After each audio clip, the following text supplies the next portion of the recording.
Hi friends, welcome back to my channel. In today's video, I'm going to show you how to enable disabled apps on the Samsung Galaxy M23.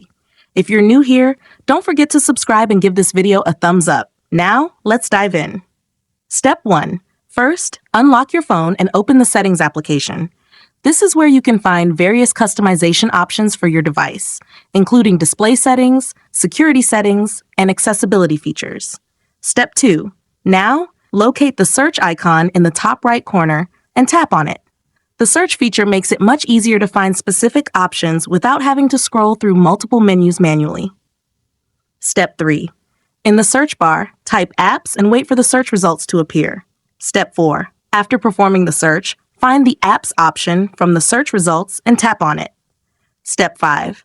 Now tap on the menu icon, usually 3 vertical dots in the top right corner. Then select Disabled and tap OK. This will show a list of all the apps that are currently disabled on your phone. Step 6. For the last and most important step, choose the app you want to enable, tap on it, and then tap the Enable button at the bottom of the screen. The app will be immediately restored and ready to use. If you found this tutorial helpful, don't forget to give it a thumbs up and subscribe to my channel for more great tips.